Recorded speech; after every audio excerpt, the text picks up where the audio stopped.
Camilla, thank you so much for coming on the show. Yeah, thank you so much for having me. Of course. So tell us, who are you? Such a loaded question.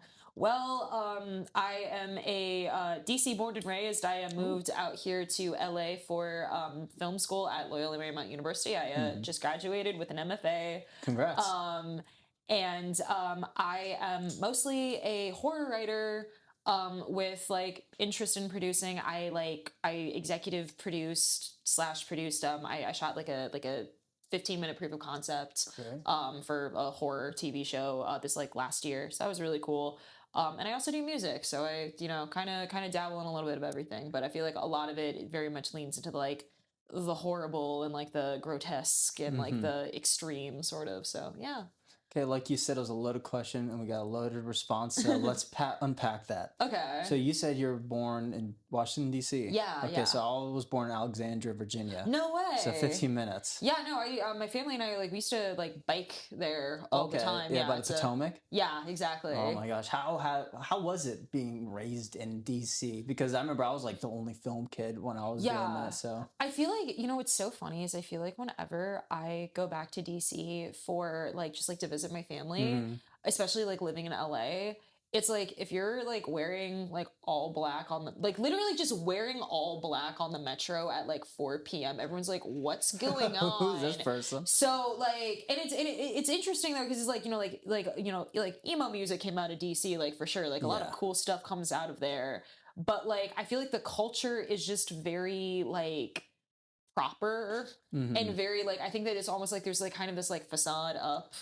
for like a lot of stuff. And like I do want to be clear that like I think that especially kind of in local neighborhoods and like kind of in local communities, it's like really beautiful and really vibrant. There's a lot of like just really great stuff there. But I think that in terms of like with what initially meets the eye, it's I think I don't want to say like stifling. I wouldn't say that, but like it's definitely like specific, like in terms of what you're kind of expected to be. Yes, there. right. Yeah. It's like very on the suit and tie, formal dress, kind of political leaning. And the artists kind of I don't know are more. But I think that what that means though is that DC, there's a lot of really cool art that comes out of DC. 100%. Like go-go music, I'm like, I can't imagine that coming out of anywhere but DC. Right, it has that essence that brings with just being in DC. Yeah. And just the whole East Coast has such a specific vibe that's so different than out here in the West. Yeah. Did you start doing music in DC or was that afterwards? Yeah, I started doing music I was really obsessed with Avril Lavigne when I was... Hey, who wasn't? Yeah, when I was a kid. So I just wanted to be Avril Lavigne. So I learned how to play guitar, started like writing songs. And I wasn't raised with TV. So I feel like me and my brother, like we always just kind of had to like make our own entertainment. Yeah. So for me, like music was kind of one of those things. And like kind of like writing scary stories was like the other for me. Was there like this horror influence in DC that kind of made you interested in certain facets of the macabre to write about? In some ways, I think that what happened with me is like, two things was that like, the first is that I just kind of always was into like scary stuff.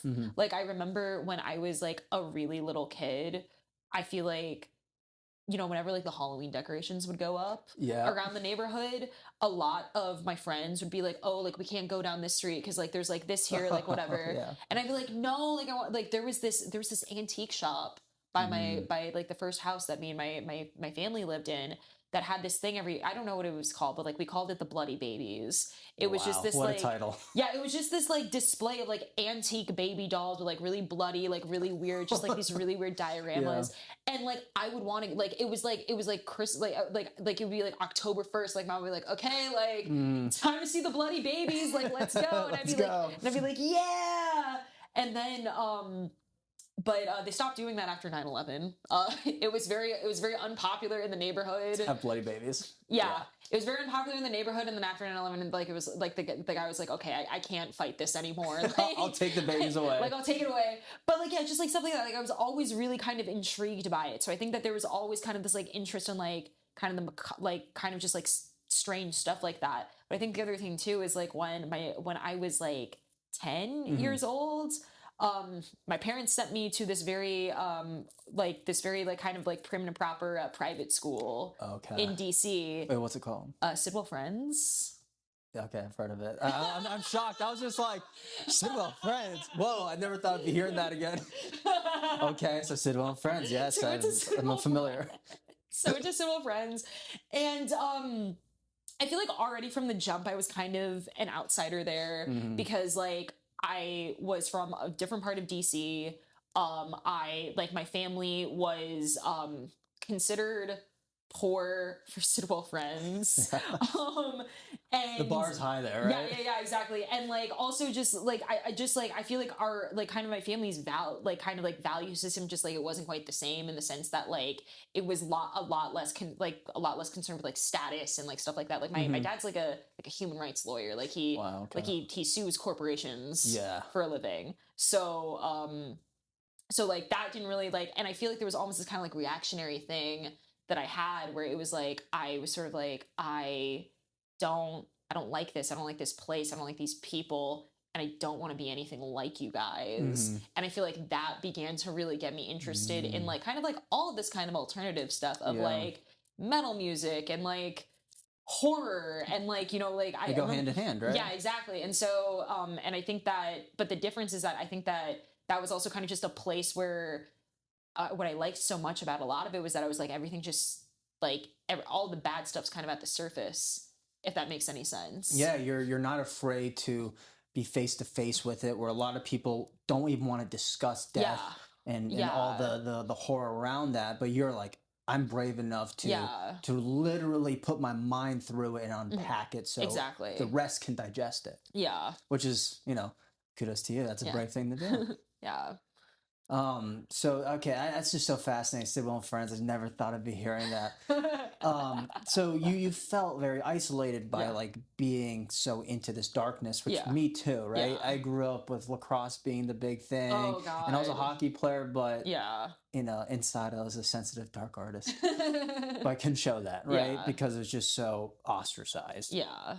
And has that influenced the type of stories you like to tell in the horror realm, the type of characters you like to view? I think so. I think that a lot of my characters are people that are either like kind of on the outside looking in, and that already is kind of like putting them in like a vulnerable position for like whatever it like might be kind of lurking, or it's sort of like they're sort of in this position where they have this like facade that they need to maintain. 100%, I feel like those are, and I feel like it's like that, like both of those kinds of setups are just like really rich with potential for something horrible to happen. Right? When that mask slips, what's underneath it? Yeah, exactly.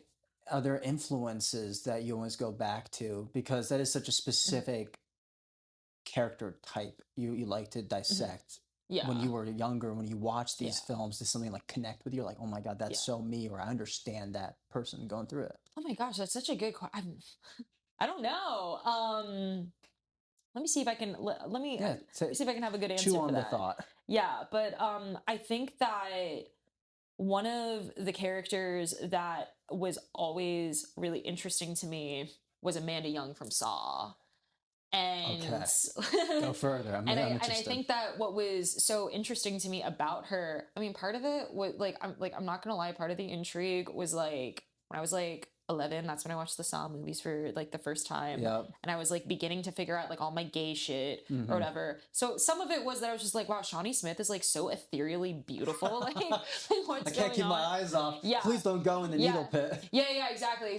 But like, so part of it was that, but I think that part of it too that was so interesting to me was that obviously, right, like I don't think that you know, becoming an apprentice to a serial killer is a good or aspirational thing. Even if it's Tobin. Yeah.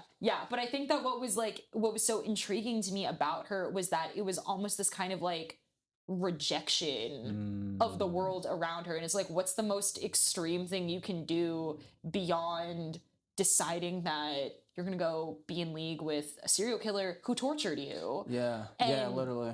And it's one of those things that I think that also then as like an adult and kind of like I rewatched the Saw movies after like Saw X came out and like began to really kind of like think about it again from kind of this different lens is like, well, part of that wasn't because she was like, ooh, I want to reject society. It was because she was suffering. Yeah. And like, and there's just like clearly like just so much suffering there. And I feel like there was something in that was so interesting to me, because I think that it's sort of like that like it was sort of that like vulnerability that she had in the world that kind of almost like made her a prime target. And like there's something just so horrible about that.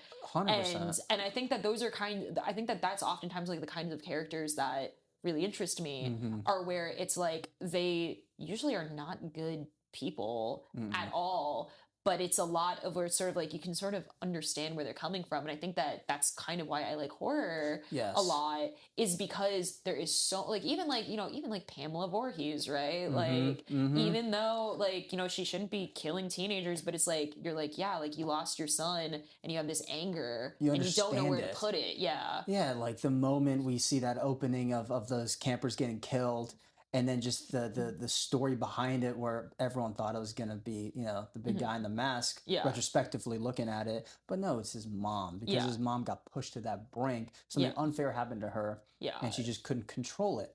So she snapped. And I think that the morally gray aspect of it is just so fascinating. Like you said, horror is the genre to really explore that. And do you think there are limits to horror?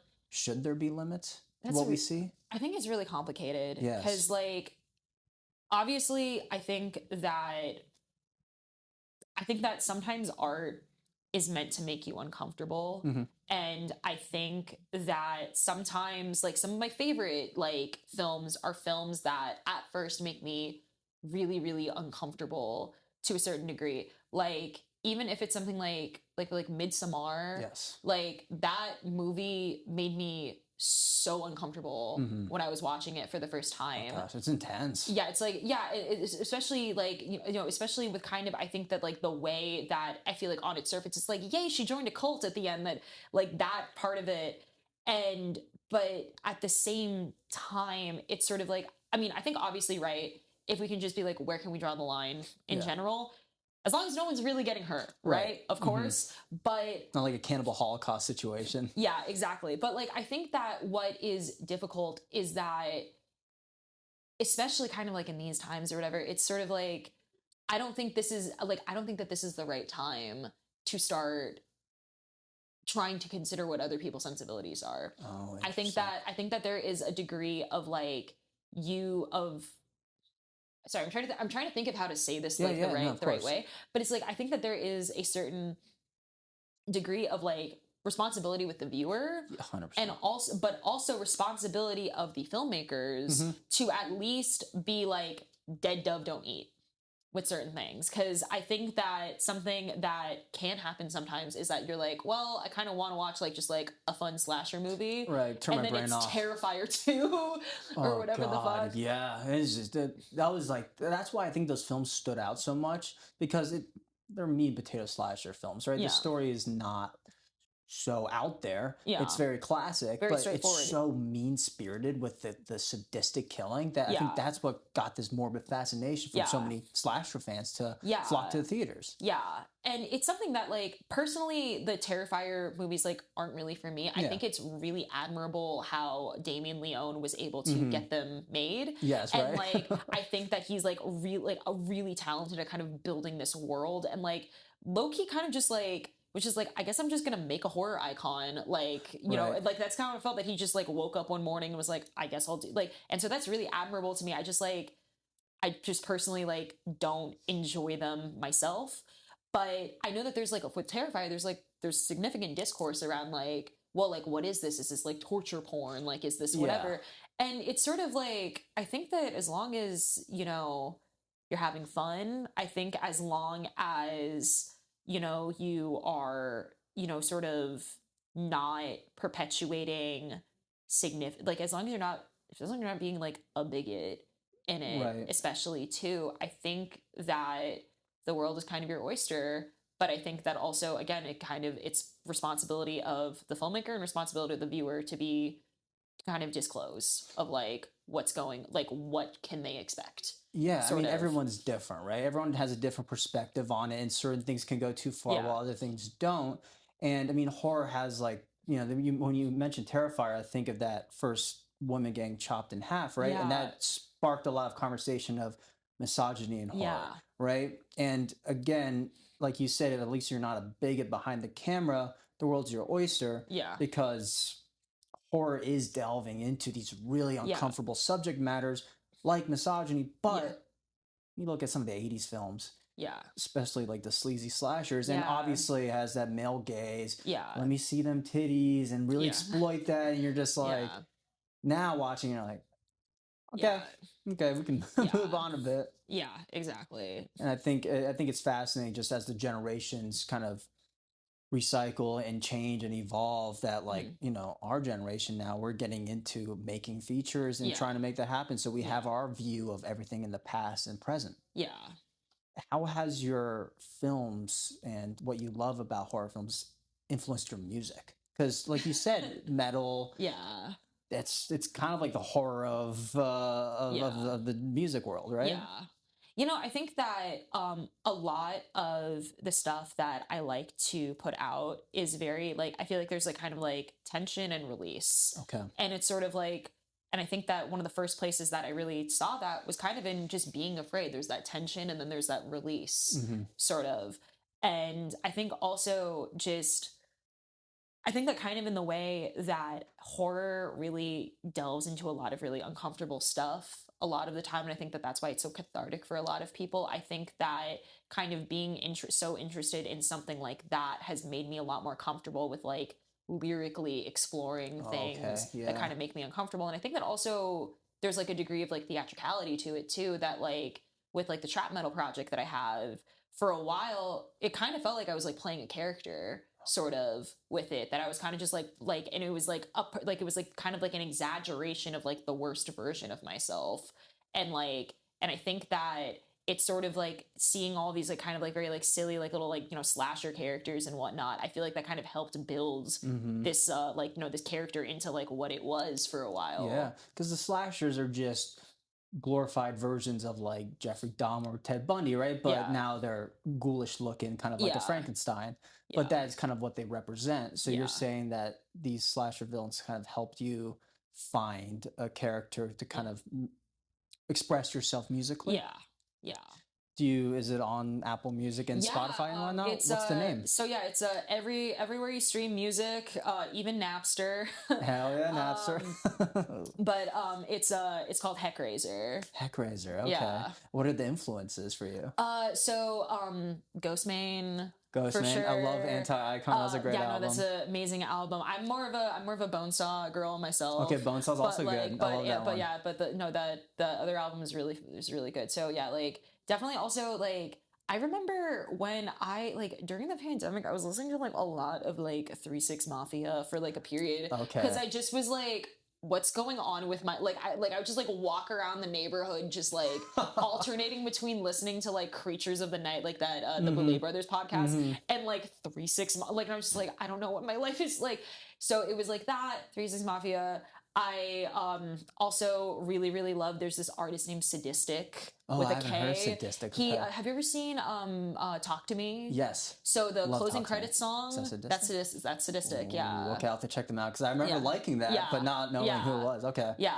And then also, I mean, I grew up listening to like Bring Me the Horizon and like Under Oath and like My Chemical Romance, like that kind of thing. But so like, and so I think that all of I think that kind of one of the cool things about creating, and I'm sure that you see this too, is that it's like you get really surprised by what ends up in whatever it is that you make. Yes. And like where that might have come from. I mean, like kind of starting from the writing process lyrically or screenplay wise, Yeah. and then seeing the final Yeah. image or song, Yeah. it's just something completely different because it's such Yeah. a natural process that it happens. And Yeah. I honestly don't think we as creators have control over it. I think Yeah. we're kind of we're bodies for this soul of artistry to go through us to be able to express it. Yeah. Which I think is fascinating. And I love, one of my favorite directors, Julia Ducournau, who did Raw and Titan. Oh, hell yeah. Like, I think she just really condenses what she internally feels and externally and just like puts it into like a cannibal film for Raw, but it's not really a cannibal film. Yeah. It's a coming of age movie. And then Titan's about exploring gender. Yeah. I think it's so fascinating that art can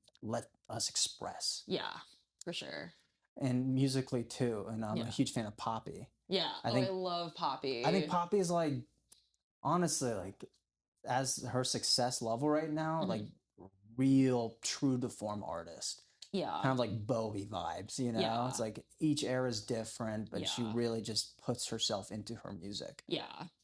And I think that also what's really cool about her is the way that she kind of plays with genre as like setting almost, which I think is like also kind of like a cool aspect with like, you know, horror in general too, is that like it's kind of like relying on what kind of like, you know, kind of like relying on like what people are used to seeing to tell that story, sort of. Yeah, there's so many different subgenres of music and film, specifically in horror, that you can really pull from. Like one of my favorite genres that's not even horror is melodrama. Yeah. So I love putting melodramatic aspects into my horror films, and you see Ari Aster's done the same with Hereditary. It's a family melodrama, but with a cult twist. Exactly. Yeah. So what scripts are you working on right now that you're trying to get made?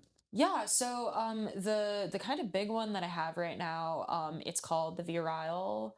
And it's about this, like, the way that I usually explain it to people is that it's kind of like, have you ever seen like Scooby-Doo on Zombie Island? That's my favorite Scooby-Doo. Yeah, it's the best one. I personally, like, I do slightly prefer The Witch's Ghost because it has the Hex Girls in it. The Hex Girls are awesome. I love those. Are actually my two favorite ones. Maybe the internet. What was the one with the internet with the electric guy? I like Cyber. Those are my three favorite. Yeah. But like objectively as a story, Scooby-Doo on Zombie Island is like, it's like S tier. Cat people and then the crawdads. Yeah, but the way that I kind of explain to people is it's like Scooby-Doo on Zombie Island meets like Midsommar. Ooh, I love that comp. It's like you have this like group of friends, they're like going like, you know, summer vacation or whatever, they're like visiting their friend on like this like remote island off the coast of Maine. And the main, like, our protagonist, like, she's one, like, this like kind of whole group, she's the only girl. She's also like kind of with the other people that are around for the weekend, like it's all like men kind of, and she's like kind of from the beginning, she's like, there's something kind of weird going on here. I don't know what it is, but it's weird, and everyone is like, shut up. And it really takes a turn. It ends up like basically the kind of sort of like hook in or whatever is that it's like the residents of this island, these like kind of like waspy New England people, they do this thing every 10 years where they bring a bunch of like young people to the island and they sacrifice them. And so then it's like this girl has to like help her friends like survive the night. Fascinating. And like, there's some supernatural stuff that I don't want to give away, but like it's a fun ride. I think the dynamics you just painted with genders is interesting, right? Like she's with these groups of guys on this island, and at some point they all become the victims, right? So then it's how that dynamic works in trying to survive. I think that's a really cool angle on the cult island aspect. Yeah, thank you.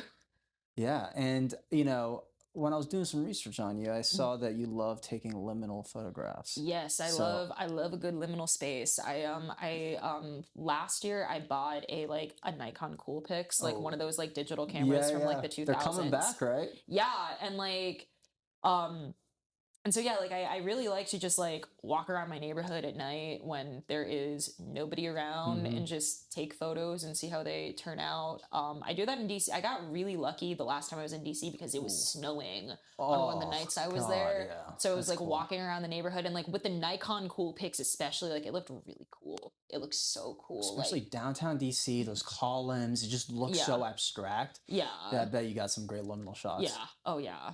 What about liminality has like really skyrocketed? Like when did you get into it? Because I got into it around the pandemic, and I think that's when those pictures surfaced. I really kind of got into it a little. I was an early adopter. Okay, hell yeah. Of liminality. God, we have an early adopter of liminality right here. But the reason why is I went to the University of Rochester for undergrad, which is a giant liminal space. That's like because it's in upstate New York and it's so cold in the winter that there are all these tunnels under the school, and that's how people get around.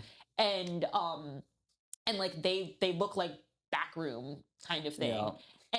And I remember like this one day I was like, it's so weird and like it's so like disconcerting just to be down here, especially at night. And my friend was like, oh yeah, because it's a liminal space. And I was like, what is that? And I looked it up and I was like, oh my god, like that's what it is. That's what like it is. it's a liminal space. And that was really exciting to me.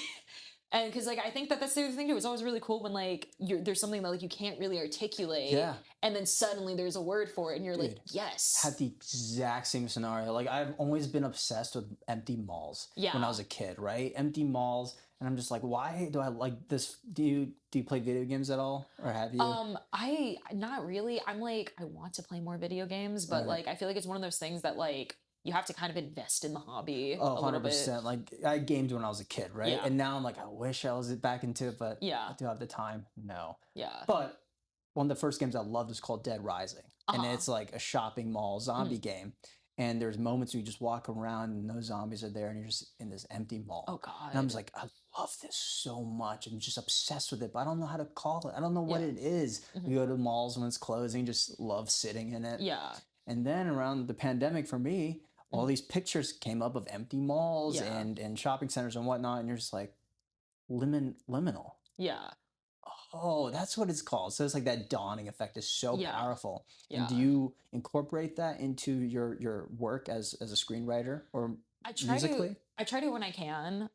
For music, I feel like it's kind of more with like sort of like with kind of like when I'm releasing a song. I think a lot of the stuff, like a lot of my stuff for like both of the projects that I have, is a little bit liminal space. Like the way that I took that photo was like I took the Nikon Coolpix just like into my neighborhood, and it was just like, well, let me find just like kind of a dark place to just kind of crouch into or whatever, and I did that. And I like a lot of that kind of artwork to me is like kind of like that. And then for like with scripts, I think a lot of what makes liminality so interesting is kind of just like the solitude of it. And I think that that can, and like almost kind of the like something that once was now becoming like something else entirely sort of. And so it's like, even if the setting isn't liminal, I think a lot of like, there is kind of like a liminality in a lot of what's going on. And like just the time frame, you know, like I always think like 1999 to 2000s is like a huge liminal period of like going into the digital age. Yeah. And that was probably like scary for people. Like liminality can be really frightening. Yeah. Oh man, but Camilla, great time talking with you. Thank you for coming on. Do you have any last minute advice or just positive reinforcement you want to give to the audience? Yeah, I would say, you know, if you're whatever kind of creative stuff you're doing, whether it's music, whether it's writing, whether it's being a scare actor, I don't know what you do, but you know, it's, you know, you literally just have to do it and do it and do it until it starts to make sense. What do you think? No, I agree. You just, literally, you just got to do it. You just got to do it. You can't get people to keep giving you reinforcements. You just be like, I believe in myself and I'm going to do it. Yeah, you write like 100 bad scripts before you write a really good one. 100%. Yeah. And we're going to leave it off that. Thank you. Yeah, thank you so much for having me. Thanks for coming.